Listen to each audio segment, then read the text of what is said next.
And I don't know anybody in this business who knows more about radio and about news than Harvey Nagler does. Harvey Nagler started in radio news in 1966. He was a reporter for WCTC in New Brunswick, New Jersey.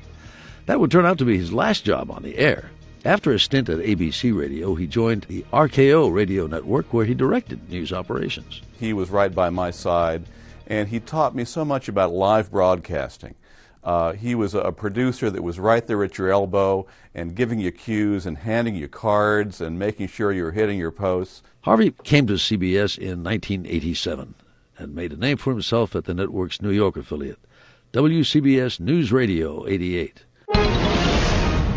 Breaking news coverage was his strong point, but it wasn't Harvey's only legacy. Traffic and weather together on the 8s. If you think about what Harvey has brought to the table over the years, they're so commonplace now you wouldn't even give it second thought.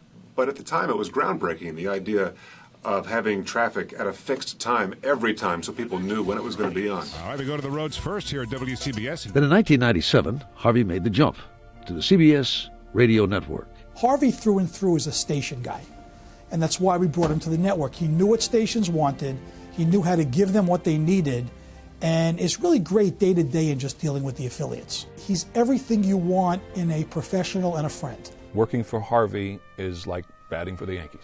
If Harvey calls, and you know who he is, and you know what he's done, and you know the nature of the operation he runs, you want to be. You really want to be here. CBS Radio News has picked up award after award under Harvey's guidance, receiving the Edward R. Murrow Overall Excellence Award 7 of the last 8 years, continuing coverage 12 of the last 14 years, Best Newscast Award 4 of the last 5 years.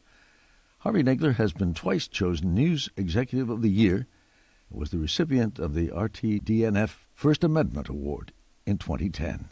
Harvey Nagler possesses a rare combination of intellect, instinct, compassion, and good humor.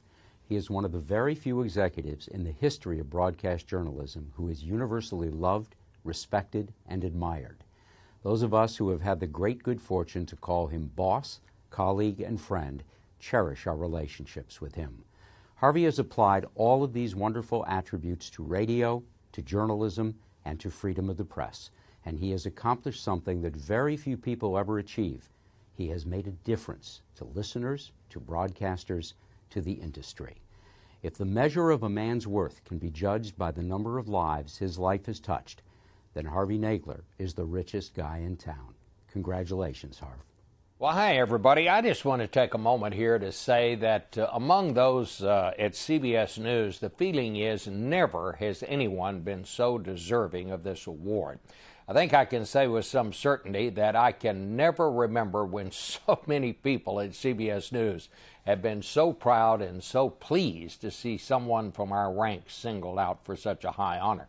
The reason for that is because Harvey is one of those rare people who has built a career making all the rest of us around here look and sound good. He has led CBS Radio News to unparalleled heights, 63 Murrow Awards, overall excellence, 7 out of 10 years, continuing coverage award, 12 of 14 years, best newscast, 4 out of 5 years, and many, many more. I would put that record up against anyone in our organization and certainly in any organization, and we like him for that. We like him for that, but we love him because he is a true leader who really cares for his people. You know, they say about the Marines that the Marine officers never eat until the men, and women now, have been fed.